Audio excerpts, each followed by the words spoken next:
I love the beginning when he got chopped up though. That was always great.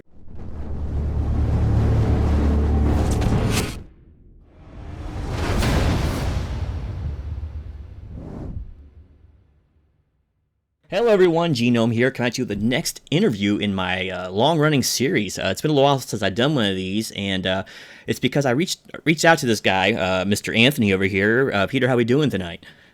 Good. Thanks for having me. The reason is because his movie popped up in my feed. Now, there's been a lot of fan films coming out lately, and I almost hesitate to even use that term anymore because they're getting so professional. But yeah, it popped up my feed and I watched it and I'm like, I have to reach out to this guy because he's got something really good going on. And so he was kind enough to respond and say, yeah, I'll join you for a little bit here. So yeah, I'm going to have some questions for him. And if you have anything in the chat, of course, this is not live, but I mean, afterwards in the comments below, if you have a question for him, just let me know and I'll pass it on. But Peter, tell us a little about yourself, man. As far as movie wise, or just myself? Just in general, just some background stuff. I'm from close to New Haven, Connecticut. So I born and raised in Connecticut. Just always been a horror fan since I was little. I used to tell the story all the time. I was like 6 years old. We had no TVs in our room back then because I'm 46. So I'm older. It was like you didn't really have TVs in your bedroom back then. Now the kids are spoiled, you know. So we had like HBO and downstairs and USA Up All Night. And stuff like that. So I would like go pretend to pee, and then I would sneak downstairs and I would watch horror movies when I was 6. So as far as me personally, I've always been drawn in by horror and horror film movies like that. So that's it. I'm a professional salesman. I sell automation like lasers and robots in my regular job, and on the side, in the last let's say 4 or 5 years, I've been started off acting, now producing, writing, directing. Sounds like you need to do a Chopping Mall fan film now. I remember seeing that every time I went to the store. You'd see that cover, Chopping Mall. Yeah, I can still see those VHS covers. Section. Love that stuff. Yeah. So go ahead and tell us a little bit about your production company. I'm going to go ahead and change the format here, layout just a little bit. Yeah, so just Peter Anthony Productions. So after being in Vengeance, I was like the marketing guy for a lot of these films. I still am. And then I would buy stuff from marketing and stuff like that. So I just came up with a Peter Anthony Productions, which actually, got the right title and everything, went through the whole legal thing for that. And I have it and I run things through it. So it's just a way for me to do various things and run it through one LLC. It says INC, but it's really an LLC. Mm-hmm. That's just the email that was available. So yeah, this just doing that and just loving horror and trying to help other films out. Like I back other films too, other fan films, not just Friday the 13th films. And now it gives me a platform to pay people from and to grow in the movie industry. I certainly couldn't tell you were a horror fan by your backdrop there, but but just in case, some of that stuff now is perks, right? Going out for some of your supporters. Yeah, well, nothing on the wall, but like this mask here, T-shirts. I have machetes, the All Blood machetes, which is signed by the big three: Lar, Terry, and Kevin and Jason Brooks. And I already sent out probably like 90% of the regular items, the Blu-rays and stuff, and VHS, DVD have not out, but there's only a couple things left to send out for that. Yeah, brilliant. So you have 2 very popular Friday the 13th fan films out there, lots of views, thousands. I think isn't your first one like over 200,000 views now, something like that? Vengeance is what, 260,000? Yeah. No, 2.1 million, something like that. That one's way up there. I know that. The newest one was Camp Blood one is over 60, I think, at this point, and it hasn't been out very long. Rosebud's 250 something. Yeah, that's the one. So, how did these projects get started for you? I mean, what was the catalyst to get them going? Rosebud. When you said, forgive me, because I didn't know which movie you were going to talk about. So when you said you just watched the movie, was that Fall of Camp Blood or Rosebud? Rosebud. I watched that one last night actually because I hadn't seen that before.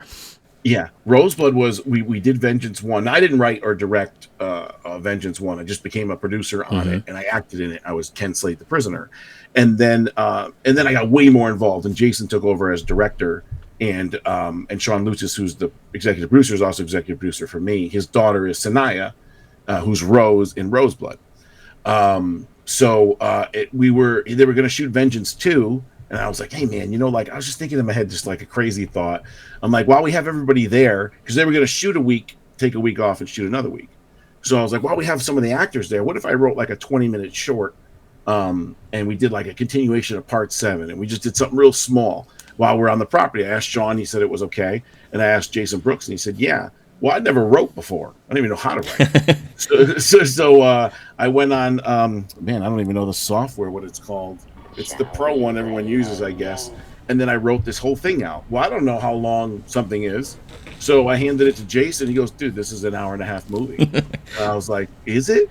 And he's like, yeah. And I was like, oh, well, let's fundraise it and see what happens. And in the first 3 days, we had $26,000. And I didn't even have Lar yet. So then someone's like, why don't you try to get Lar? Because the way I wrote it was, sorry, Lar wasn't even in it in the beginning. And then someone said, reach out and get Lar. And I reached out and got, I found this guy who had her email. And I reached out to her and I showed her Vengeance. I'm like, this is what we do. You could ask CJ Graham, Steve Dash's family, Tom McLaughlin, we're professional. We care about, the movie. And she said, yes. She called me and said yes, but she goes, well, what do you have for a part? I'm like, I don't know. I didn't even know you were going to say yeah. And she made me go write it. So I took a one day and I wrote her part out. And in that part, I had Dr. Cruz walking around, but we were only going to shoot him like chest to waist so you couldn't see him, And then she's like, this is phenomenal. She's like, I love this script. Why don't we go get Terry Kaiser, Dr. Cruz? I'm like, we can get him? And she's like, yeah. And dude, the coolest thing ever, she goes, I'm going to forward you his number. And she, you can forward contacts. She forwards it, and in her phone it says Bad News Cruz. That's his name. Bad News Cruz. Long story short, we get him, we get Kevin Spiritus. The fundraiser gets $50-something thousand. All of a sudden, pressure on me. Sean Lutzis builds the whole building for the set. And we're, dude, off an idea like, hey, what if we do this? And that's how the whole thing started.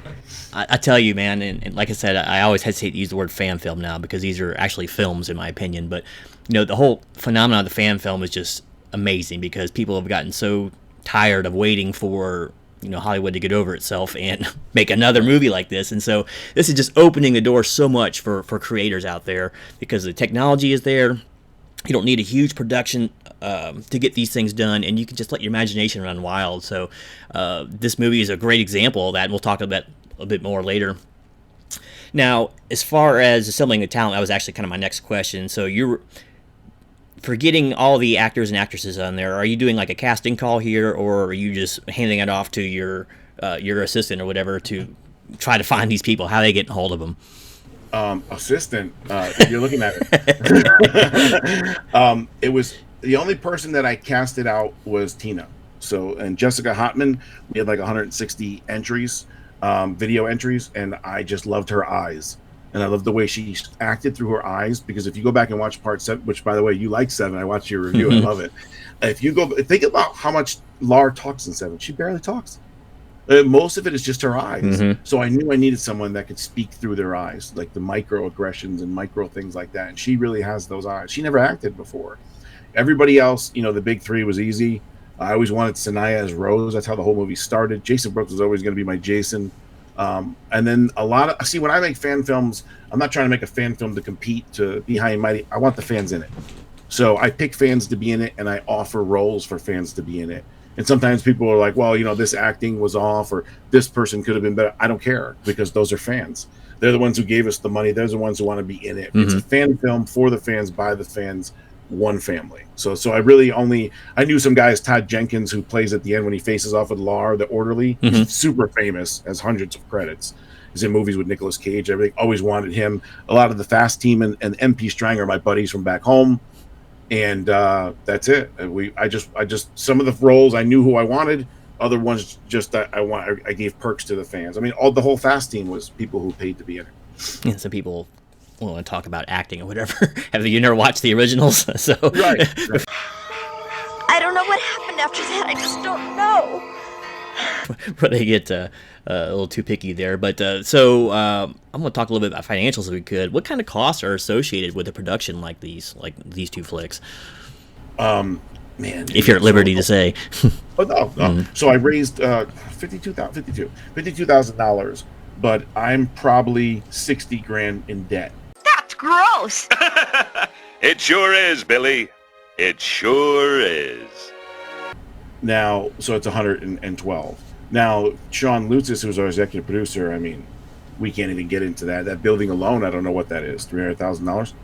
So we kind of go overboard with stuff like that. We because everybody's just all in with their money, And I mean, the Jason's outfit was close to $10,000. Things like that. We just kind of went overboard. But I wanted it because I didn't know if I'm going to do it again, as far as write, direct, produce, do all that. So I just wanted to do it right. And then once you get like Laura and Terry and Kevin, like you can't like half-ass it. It's like part of their legacy. You know what I'm saying? So it's nobody makes money on these. Well, no one I know that makes money on these. You lose money. It's a passion project.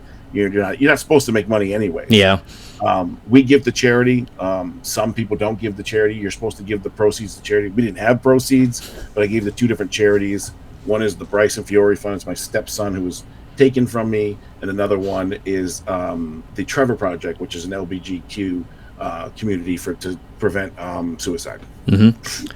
All right, so I noticed in both of these movies are filled to the brim with Easter eggs, and they are everywhere for the fan especially, but not only just for the fan, but for the era that these movies were actually made in, because these are kind of shot in the proper timeline. So is this something you were always aiming to do with these films? Man, we're going to go into these, man. You just started a hornet's nest. So remember, Fall of Camp Blood is Riley Lorden and Nick Christian wrote that, and Riley directed it. So I just produced and acted in that one and fundraised. But Roseblood is all me. So as far as Roseblood, let me ask you this question. Which ones did you catch in Roseblood? Oh, in Roseblood, well, other than like the Tecmo Bowl stuff, and that was a classic. I also noticed that you homed in on only one president. In the hallway scene when Jason comes on the scene, that's just a few right there. But there were so many. It's almost you almost start to lose track of them. When the Duke calls home, he calls his wife, right, or girlfriend, whatever. Mm-hmm. Hey, where's my boy? Remember, this is part 7. Oh, he's boxing. Oh, boxing again. His boy is Julius. From part 8. You caught that?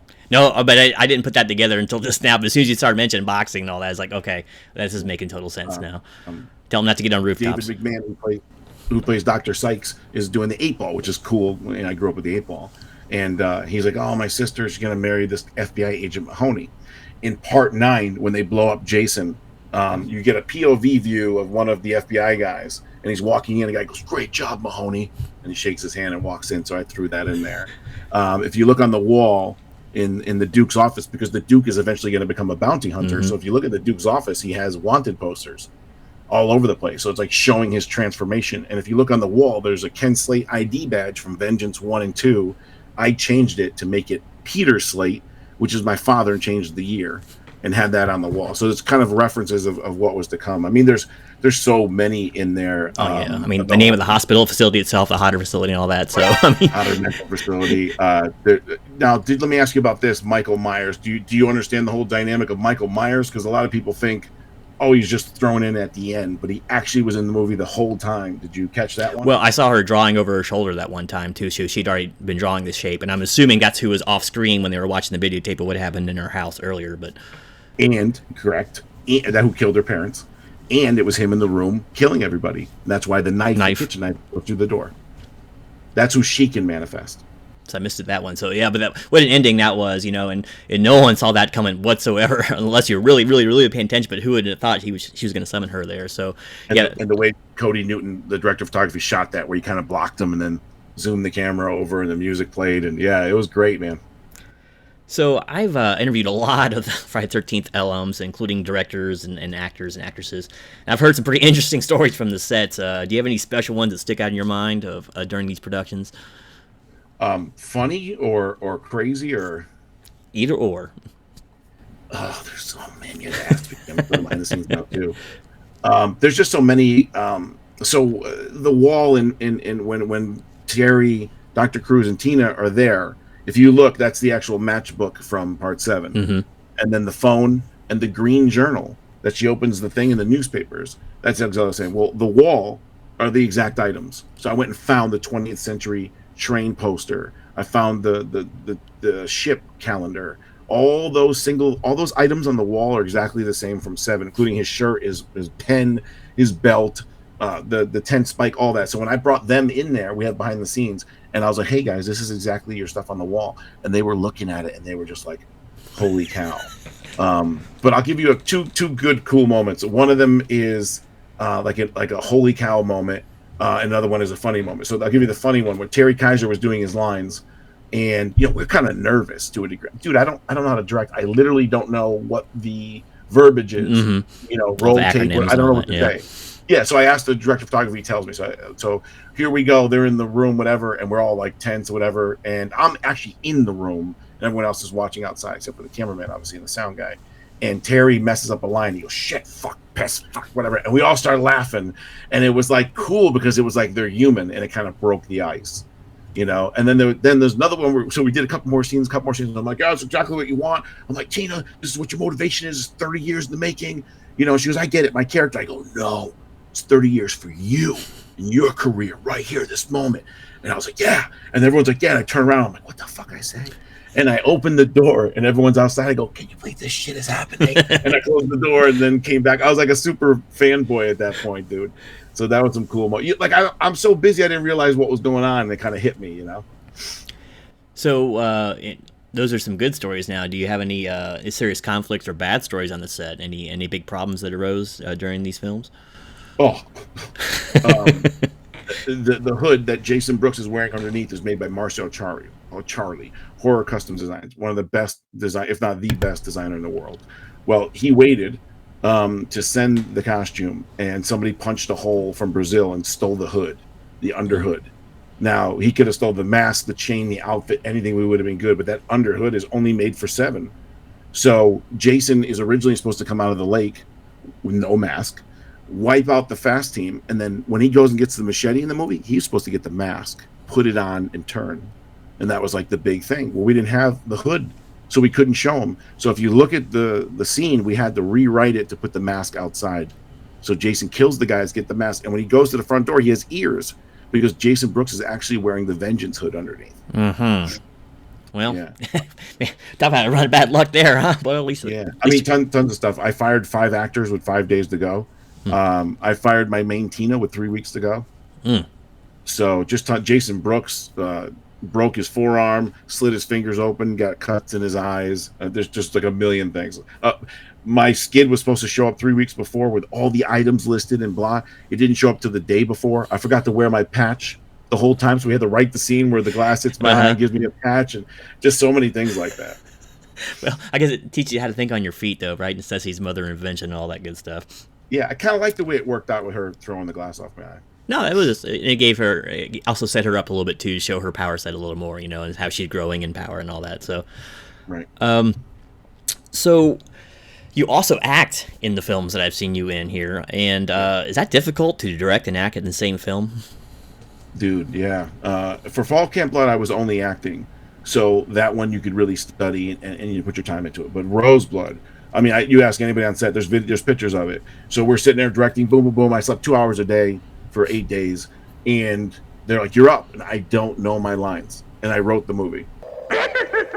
And I would have to get in general outfit, go outside, and I would just pace and go back and forth. And so, like, you hate it, because I know if I did it for a month or two, I probably would have been a little better. I mean, people say I was okay, but in my mind, I thought I could have been better. So yeah, it's very tough. Like I said, no sleep, and you're really focusing on 100 different things at once. I didn't even have an AD. So it was tough, but I wake up kind of as a cocky asshole, so it's not too far of a stretch for me to play that guy. It wasn't like I was being emotional or anything, so it wasn't that tough. So this is kind of a hypothetical here. So you've gotten several of the original actors from the Friday the 13th series here, and we're not going to talk about Friday the 13th today, people, but for these projects, who would be your number one Friday the 13th alum to be in your next Friday film if you have another one? You won't do it. Kane. Yeah, I've talked to him multiple. I'm decent friends with him. I've talked to him multiple times. He won't do a non-SAG film. So, and if you do SAG, now you're in trouble because you're stealing the likeness of Jason because you're making money, so on and so forth. So Kane, just because he's such a good friend, he's my hero. I've always loved him. His performance. 7's the best look ever of any Jason by far. It'd be Kane. I mean Pamela too. But she's been long gone. But Kane Hodder for sure. Kane it is. So you picked the Jason. So how about in the regular cast? Or any of the Tommies or all that you would go for? Which Tommy iteration would you go for if you did a Tommy film? Tom Matthews. Tom for Matthews, sure. yeah. Yeah. What's his name's a little out there now. I don't know. Oh yeah, he's interesting. Yeah. And Lar was probably one of my favorite final girls of all time. You know, I started to become like 15 years old then, so you know, you're like, oh, she's kind of hot, you know. No, she's up there, and I love Ginny in part 2 though. So I thought she was one of the better final girls. Yeah, she had a pretty good look too about her, and a very good final act for her. So which she's is like the girl next door, you know. Yeah. So speaking of the films, did you have a favorite film in that franchise? Friday 13th. Mm-hmm. Part 4 all day. Followed by a close 6. And me and Tom McLaughlin talk about this all the time, and I'm in the minority of it. I don't like the comedy. Some folks have a strange idea of entertainment. But I know a lot of people do, and they like it how the movie doesn't take itself too serious. But I was like I want him to be the devil and not be funny, and that's why I think 1 through 4 is such a great series for them. And I think 4 is the last scary movie of the series. What do you think? Yeah, I mean, there was nothing really to be afraid of in any of the other ones. Maybe the remake, they tried a little bit with the fright factors a little bit, but that was mostly done with lighting and all, but and scarier music. But yeah, there really wasn't. Once he turned zombie, the kind of mystique wore off a little bit as far as the scares. Then it just became the Juggernaut you're against, you know, or Godzilla. Right. So speaking of those, did you have a favorite portrayal of Jason? Who was your favorite Jason actor? And not just through friendship. Yeah, it's his look is 7. I mean, I don't. Most people, I'd say 90% got it as 7. When we tried to copy that shot when he came out of the lake and he stood up, and you see his bones in his back, and you're like, holy shit! And then when his face gets ripped off, we copied that again. Yep. We had Barbasol and blood on the back. I was wondering if that was that or yogurt. I couldn't figure out what was back coming out of there. Barbasol and fake blood. Yeah, and then like he was like when you talk to Kane, he said it was his way of talking. He was like. That was scary as shit, you know. So him, I mean, but right here is part 3. Brooker, I used to lift. I used to have bigger traps. I loved the way he looked, all menacing, and something about Ted White, the tall lankiness of him. Those 3 to me are some of the best. But Kane for sure, as far as how he looked. You know, they're pretty classic takes, and once again, it was definitely freakier to see him running, you know, back in the human days. So that's what I used to play sports, and to me, people like Kane, I argue with him all the time. He's like, Jason doesn't run, but Kane, the guys before you ran, you know. So to me, it's like Derek Mears. I mean, the guy's 6'5", 260, and he's running you down. Yeah, I mean that's scary. He's in my top 2, by the way, and I did a ranking of those a while ago, and I couldn't decide between him and Ted who my favorite were. But yeah, he was up there. And CJ was my favorite zombie, Jason, so that was just me. But, okay, so for each of these movies, how long do the shoots take? The Fall of Camp Blood, which is what Riley and Nick directed and wrote, that was 3 years because I got injured on set pretty bad. I don't know if you know about that. I had to have surgery on my shoulder, and then COVID, and then they had people moving and stuff, so that was 3 years. Roseblood was shot in 8 days. Whoa. That's guerrilla style there. Also like a vignette time. Yeah, it was unbelievable. It from the idea I told you about, hey, what's going on, to idea, to script, to signing everyone, to getting all the props, to going there and shooting it, 110 days. To the fundraiser of the Indiegogo, 110 days later, from no idea to an entire movie. It's pretty quick. My goodness. So during COVID. Of all these films, what's your favorite Easter egg that you've put in, of any of them actually, but probably more specifically your 2? The Duke one with his son being Julius definitely is up there. And I think not Easter eggy, but I love how we finally gave the fans the Weed Eater kill that they always wanted, that it got robbed in part 7. Yeah. And I thought it was kind of neat how the bullet fell out of her stomach. That I was going to mention that later on too. I mean, that's just one of those little added details that didn't need to be there. No one would have batted an eye if it hadn't been there. But as soon as you see it, man, you just it clicks in your head again. The hot shot. That's such a great. You know what that scene. Drinking movie is from? Where I took that from? No, I don't know that one. The Crow. They drink a bullet. They shot a bullet down. I haven't seen that since the 90s. Fire it up. Yeah. That's been a long time. Wow. Sorry, Brandon Lee. So, your next project, because, I mean, you probably learned a lot, especially from these really troubled sets, that were, nothing was working right, stuff was getting stolen, stuff was getting delivered late. How would you approach your next film? Would you approach it any differently from what you've learned from these last 2? 100%. The good thing about me is I surround myself with people that are way smarter and more talented than me. So I learned so much in the editing process. I learned that screenwriting, um, screenplay, and script writing is two different things. That's why they used to get an award for that in Academy Awards. Like, why is that different? Well, it's totally different. Like how you think it's going to be and how it actually plays out is completely different. So I think I learned a lot there.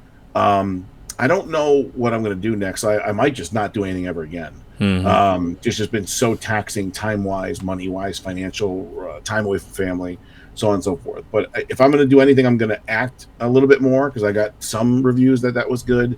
And if I'm going to do a project, I have this film I wrote called Laugh, which it would be in an Amazon film, like all the way in SAG, 100%, no more with the fan film. I mean, we've made 4 or 5 fan films. We've all spent over $100,000 of our own money. We've put fans in it. We've given the fans. We've done our due, to the community. It would be time to actually maybe make $1 now. So it's either keep acting, which I like, and then maybe if I do one more, it'd be my own from scratch. That movie, Terry Kaiser would be in it. Some other people would be in it called Laugh. I wanted to talk, and I really was going to bring him up, but when I was watching last night, I was really surprised at how good Terry Kaiser was actually in a more dramatic role there, because I'm used to seeing him in comedies, and of course Friday the 13th, the original, or the Part 7, but like I remember him from WKRP in Cincinnati, playing just over the top, maniacally funny guy, and then he played a really good serious role, I thought, in that intro. Dude, he brought it. So, I wrote it for him to be, I did write it for him to be creepier because now he's dead, so he's in her mind. I don't like you, Dr. Cruz. Oh, my. Oh, my. Well, why don't you just tell me how it really is? Tell me what you told your father right before you killed him. So people are always like, how the hell is he going to be in the movie? I'm like, well, I can't give it away till the movie comes out, But I always wanted him to be a little creepier in his mind. He's such a genius actor. I mean, I'll give you this quick story. So when you remember in the movie, he goes, Tina, he yells and she falls in the seat. Complete the session, Tina. I hate you! Tina. I just wish you would go away! And then when she says, leave me alone, that's actually the voice of the little girl on the boat in Part 7. So it's funny because he was doing it a certain way, and then he yelled really loud with that crazy Tina. And then he goes, what do you think about that? And I said, yeah, let's try it. Okay, so now he's such a genius actor that now when he goes into that scene, he knows that Tina is at a 10. So he was at like a 4 or 5 the whole time, but this time he's at a 1, and he goes creepier, creepier, creepier, creepier, and he built the whole thing. Woo! He grabbed his face. He never did that before that take. As long as your body just casts a shadow. Why can't you just leave me alone? He did that weird laugh. He brought it and knew where he was going. And we were just in the room like, man, we are on a different level right now. Like he is, holy shit, So he brought it. He didn't phone it in at all. It made us, that was the first day of shooting. So that kind of set the precedent. And let me say, this is not sucking up because you're actually already here doing this stuff. But for those of you who haven't seen this, especially with Roseblood, is that, by the way, is that a reference to Orson Welles, or is that just? No, people say it. So the New Blood, yeah, and Rose is the new blood. So Roseblood. See, I thought I go there. But what was really different about this movie, Roseblood in particular, was the character building. Like a lot of people expected Jason to come right out. It's a fan film. It's going to be quick. They need to get him hooked real fast. But really, he comes in much later into the film. And you spend a lot of time with these characters that were never spent with them in the actual movies they came from. You learn something about Creighton Duke. You learn something about Tina. And I thought that was really impressive. Was that something you were really aiming for hard when you went in to give a lot more character development to these people? 100%. I wanted, because the Woods thing has been done, 100 times. And Vengeance, Vengeance has 51 kills. So, like, how am I going to top that? Like, just crazy, over the top, amazing kills. Joe Castro, the head of Louis, coming off with the spine and stuff. So I was like, and 7 was different. 7 was always different. It wasn't comedy. It wasn't like, even though it was out there, it wasn't in the woods. It was almost like its own little dynamic. So I totally wanted to build on Tina. I wanted you to know what happened to Tina after, because when they put her and Kevin and Nick in the ambulance, you're like, what happened to him? And to me, it just makes sense. Like, the second time something happened, the files would have said she was telekinetic. There would have been like things of Jason. So the army would have grabbed her. And then you take Jason X. That's why it's the Camp Crystal Lake Research Facility. I took that from X because in X they were studying him because his regeneration. That's why on the wall is the Part 9 or Part Jason X suit that he was bound up in Uber on the wall because they were going to capture him with it.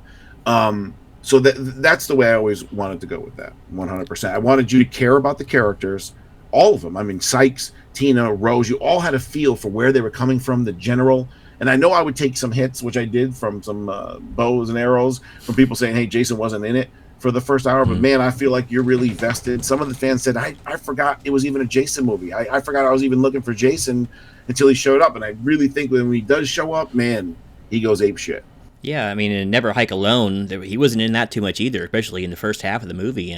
But it built, you got to know the main character so well, and it gave so much more gravity to his peril, right? And if he's going to die or not, you actually care about this character. You know something about him. He has more than a trope, as a character trait. Right. And that's why when Rose died, especially in the premiere, and I watched some of the fans who watch it, no one thought she was going to die. I didn't expect it. Yeah, it had impact, where me, you were rooting for me to die. Well, it's because you're over the top and mean, right? But I had to deal with a few generals too in my time, so it's luckily they weren't quite so con brio as you say. But the funny thing is, real quick, so one guy who was like a hater, he has his right to his opinion. He's like, man, it's so cheesy. You're like so cheesy over the top. I'm like, man, what part of being over the top didn't you get? Then we wait. I mean, I got an eye patch, a cigar, my fast team. The guy's name's Cutter. That's exactly what we were going. The phone, the red phone rings. It was totally machismo. The football. 80s. Yep. Yeah, we got Rambo on the back wall with the Terminator and stuff. That's exactly what we were going for. Oh yeah, rest in peace, Scott Hall. By the way, since you said machismo there, but so you also produced the Friday the 13th fan films Vengeance and Vengeance 2, correct? Correct. What was that like being a producer on those films? It was amazing. They had me in as the marketing guy, and then it kind of grew from there. And then we went out and got Steve Dash because I knew Steve Dash from the conventions. And he was originally supposed to be with me on the Chain Gang, but he was in bad health, so they rewrote it. And Jason flew out to Florida, that's where they shot his scenes in Florida. And then to sign C.J. Graham, and then they brought on Tom McLaughlin and Lar and Kevin and just everybody. It's like a dream come true, because I mean, look at me, I've been doing this forever, and to think if you had told me 5 years ago we would have done all this, I never ever would have believed you. So that's why I'm like so big on like trying to get so many fans involved and reward fans and put fans in the movie and do these signed perks so everybody can like get a little bit of what I'm feeling. Well, and kind of alluding to that too, or adding on to that, fan films seem to be about the only remedy we're going to have for another Friday the 13th film in the near future. There seems to be a complete impasse. It's not going anywhere. So, do you think there's any hope for another theatrical Friday the 13th release? And if so, do you think we even need one, or should we just leave it to the fans to keep making these things? Great question. The first part, I honestly don't think it's going to happen. Man, I wish I was wrong. I wish I'm wrong. But he owns the rights of Jason, Boy Jason, and Camp Crystal Lake. And what's his name owns adult Jason, but not Crystal Lake. And he doesn't own the mother. So it's like, how are you going to do that? Well, they'll come together. Well, fuck, they didn't come together. They've been fighting for 3 years. Now it's not just come together. It's financially. Like, one's going to want more, and that's going to be a battle. And, Cunningham is mad that he lost, so I'm sure his ego's hurt. So he's not going to want to come to the table easy. So, I don't. And the worst part of it all, this is the worst, but this makes me want to cry, is that if one person had it with all these fan films, all these great ideas you now see from all the fan films, from Never Hike Alone down, it could be done where it's really a great story and they pay homage to like 1 through 4 and it's really great. But when you get different studios and different people involved trying to get different ideas, you're going to fuck it up. So I don't think it's going to happen. As far as the fan films, I think we're at like the peak. I think eventually it's going to, I know I'm not going to do another one. I don't think Never Hike Alone is going to do another one after the new one coming out. I think this is like the highlight. When we talk from years from now, we'll look back at this point. I don't know. I don't know the answer of that one. I would love to keep seeing fan films and people do it, but I just think you'll lose faith in that too, just waiting for a new one. I don't know. What do you think? Yeah, I mean, I don't see it. Well, I guess they both get desperate for money. I really don't see it ending anytime soon too. And there's just too many hands and all in the same pot. And you get that many lawyers involved, it's not probably going to happen. And once again, the original series, I mean, while profitable, and even the remake was pretty profitable, but I mean, it's not enough to wow all these huge studios. It's like it's a pet project for them, really. So the money is not even there for the big studios to lean on these guys to settle. So yeah, I wouldn't expect it anytime soon. That's for sure. And they have even when when Jason was at its peak, Paramount always hated Friday the 13th. They were embarrassed of it, and New Line just threw it to shit. So now you're talking about we're splitting this, and that they don't care about it. And the character, Friday the 13th is not as powerful as it once was, as far as cinema wise, as far as recognition, yes, and game and all that. But I don't know, man. It's just, I mean, did you ever read the script from the 2017 one? No. Yeah, 2017, and then there was one in 18. You could find it online. Dude, one of the scripts was phenomenal, where Jason, the one where they had the director from VHS, they had him on board, where Jason was like, there was ambulances and cops, and he had like a bone chipper out, and he was cutting people's heads off, and there was another one that had Elias in it, and it showed Elias as a killer with the sack on, and there was some good stories, but I don't know anymore. And it's funny because New Line embraced Nightmare on Elm Street so much. It was the house that Freddy built, basically. They embraced that so much, and then you'd think another studio would do the same thing with such a recognizable, slasher franchise. But I guess tastes are changing now. I don't know, but look when they gave it to Part 9. I mean, look at that. They destroyed that there. They didn't care, Nope. So. Okay, we're done with Friday the 13th for a little while. What other franchises or films are you a fan of personally? Horror? Or any genre, really, to be honest with you. We'll do horror first and then maybe some more conventional flicks. I love all the horror films. I love Stranger Things. That's for sure. Yeah, I loved Fear Street. As far as, obviously Halloween, for sure. Can't wait for Halloween ends. Halloween Kills, Michael was great. The story was pathetic. I could have came up with a better one when I was 5 years old. Which one I love that's kind of on the back burner? Most people don't like Phantasm. I love Phantasm. You like the tall man, do you? I got the whole box set. I got the signed sphere right there with all of them on it.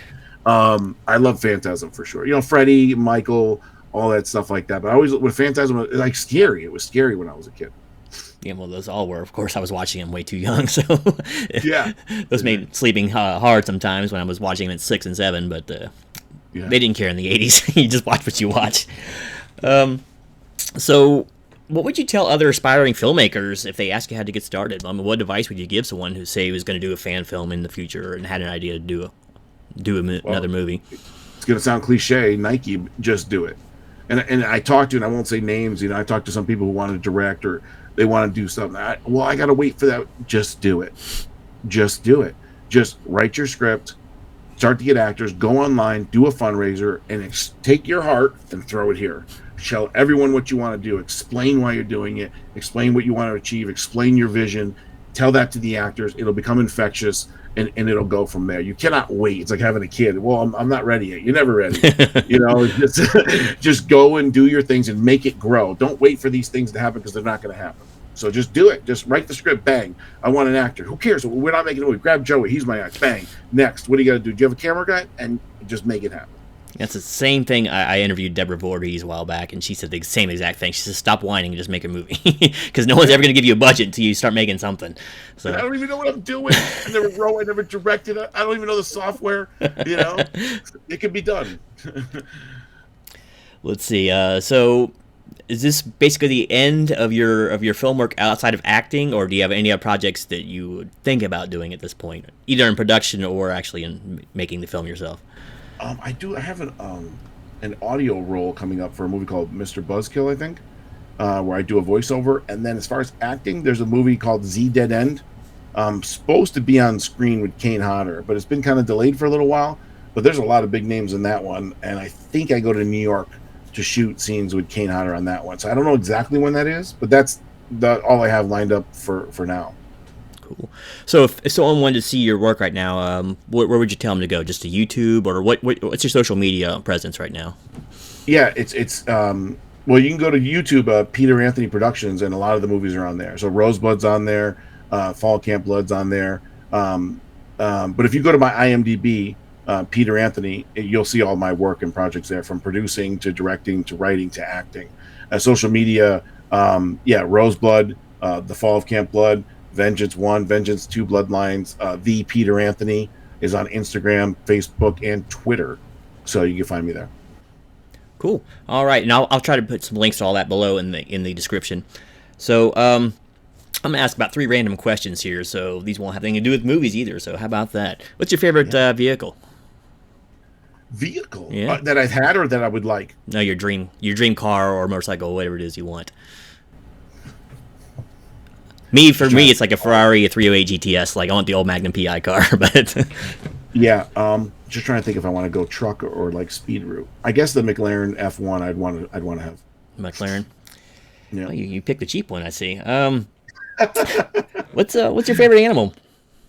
Dogs, man. You dog man, are you? I don't like cats, man. I don't like them at all. Like they're so like I know there's exceptions, like some of my buddies, but they're such little bitches. They're little divas. Like like you rub them and they're like they get all shitty with you. It's like, man, I feed you. Like like you better straighten out. Where the dog comes home, he's so happy to see you, like you left for 10 years. And How about you? What do you think about dogs, cats?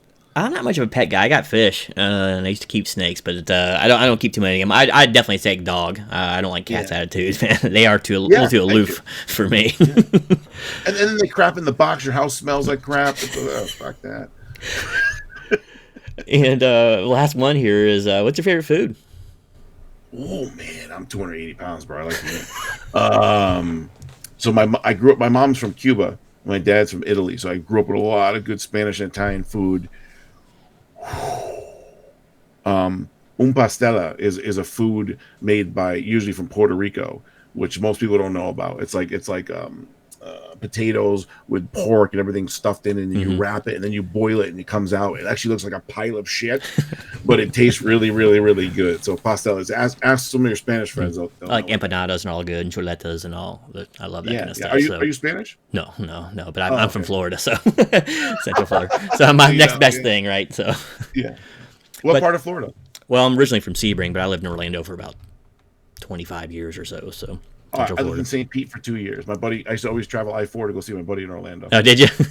Yeah. We're too far out then. So, all right. So we're going to start wrapping this up here. Is there anything else you'd like to tell the people out there who or maybe have seen your films before or wondering a little more about you and your production company? First of all, I'd just like to say thank you to the fans. I mean, it sounds like kiss ass, but zero of this is possible without the fans. You don't have the budget. You don't have the support. You can't sell the perks. And we are so lucky, Friday the 13th fans that we have. I mean, people spend so much money and invested in time. They love this series and this franchise so much. They'll travel anywhere to be in the film. They'll donate whatever they have, even if it's $10. Sometimes $10 to one person is more than $500 from another. So I would just want to say thank you to everyone. And if for all you guys, like you were saying before, you don't know if you want to make a film, make it. And don't listen. There's a lot of haters out there trying to bash people for making movies. F them. Make your own film. Put your passion out there. Everybody loves it. The real fans will love it and enjoy it. So, like I said, thank you to everyone, even you. Thank you for interviewing people like us and spreading the word and supporting all of us. Just the whole community is just a great thing. So I'm thankful for everyone. Well, like I said, I saw the quality and the love that obviously went into making these films. These aren't just a splatter fest. There's so much attention to details in these. From the costumes alone, the Part 4 costume is spot on. The same kind of outfit he's wearing in 4, and as well as you could do with special effects for 7, you did the same thing there. So, and the mannerisms are all that. Good directing on Jason. So, and I meant to ask this. I do have another question for you. And then we'll go ahead and get on out of here. And I meant to ask this a little earlier. Were you fanboying out so hard sometimes when you got some of these veteran actors in there from the series that you botched a take or you weren't too good at talking with them or directing them? 100%. Like the time I told you with Lar, Terry, and Kevin, just now on Vengeance 2, CJ Graham was out, and it's funny, we shot the scene in front of a church, and then everyone was like, hey, break, we're going to go in and eat and everything. And we went to go in, and I looked back, and remember, we shot fog. We have a blue light and a white light, and he's like 50 yards from me, and there's the tree line, and he's just sitting there on the log, and he has this blanket, because it was really, really cold in Seattle at night then, on him. And everybody went in, and I looked in at everyone in the warm house, and I looked back at him there, and I was like, I'm just going to go sit with him. And I went over there, and I sat. I wish I had a shot of that. of a behind shot, and I was sitting there, and he was just talking about life and the army and everything. It was like two buds talking. So that to me, that was like one of the best times of my life. Just that moment that only me and him shared. Yeah, that's cool, man. Yeah, I did an interview with CJ a couple years back, and he is just the coolest Awesome. guy, man. I was talking to him when I was out in Vegas. I was like, "Hey, do you know any casino owners out here I could talk to?" I was going to do some interviews he used with to them. run them. Yeah, that's what He his, used to run the that's what his casinos. thing was. Yeah, so Yeah. but Yeah. great story and great guy. Well, hey, man, I don't want to take up any more of your Saturday evening. I want to tell you how much I appreciate you coming on the show tonight and giving us a breakdown of these labors of love that you've done. And before we go, is there anything else you want to plug or talk about before we head on out down the road? No, just Vengeance 2 is coming out soon. The Indiegogo is still going on for Vengeance 2. So if you want to get a Blu-ray or a DVD or a perk or a machete, head on over to the Vengeance 2 Indiegogo, Vengeance 2 Bloodlines Indiegogo, and that'll be coming out in a couple months. So I reprise my role as Ken Slate. In part 1, you didn't know if I died or not. In part 2, you see the battle that the fans wanted. Cool, man. That's it. Well, hey, and we're gonna get out of here. Before we go, too, would you ever consider playing Jason yourself? I have. Did you see the end credits of Roseblood? Yeah, at the very, very end. Savini's supposed to be me. That's my cosplay that I did in Monster Mania. I made that whole outfit. And then at the end, I was like, I'm going to play it. And I was like, I'm only 5'11". I mean, I'm kind of big, but I'm not tall. Jason's 6'5". So I don't know. I want to. I feel like I want to, but I love the character so much. I feel like 5'11". Just don't cut it no more. And for those who don't know, you should research what happened in Freddy vs. Jason. That got into a height whole thing because it was supposed to be CJ, or first it was supposed to be Kane, then CJ, and he wasn't even tall enough, so they had to go with Ken Kersinger, who was about 6'6", and they still put him in platforms, CJ said. So, yeah, they want him taller and taller. I met Kersinger. I think he's like 6'7". He's a big He's dude. up there. He's a big bastard. Yeah. You can see him in the diner scene in part 8, by the way, if you pay attention. Yeah. He's the one that Jason throws into the mirror, so you see how big he is, man. He's just a monster. He's also the Jason that gets run over by the taxi cab. I'll give you one more. Two more. He's the Jason in the trailer. Kane makes fun of him, calls him jazz hands. When he turns around on the rooftop, that's Kersinger. And one more, when he comes out of the subway, a car, when the guy Jason gets fried. Mm-hmm. When he first comes out, he walks down. He walks with his hands like this. And Kane always makes fun of it. He doesn't like it. Jason would walk like that. He wouldn't do that. So he actually was Jason in a couple of the scenes in 8. See, even here there's Easter eggs. So anyway, Peter, I'll let you get back to your Saturday night. I want to thank you once again for giving us so much great information, and I encourage anyone out there to check out both the films especially, and also check out the new Vengeance films coming up. Support these endeavors because they truly are labors of love, and as we learned earlier, they're not cheap for the people making them, so they're making them for you, the fans, and for themselves, of course, because them being fans. So make sure to go out there and support them, and give them a chance. These aren't your mom and dad's home videos, right? These are films. Don't let fan films scare you. These are great flicks, and they pay so much fan service, it's not even funny. So thanks again for watching, everyone. I'll have links to his social media down below in the description. And until next time, this is Genome, out.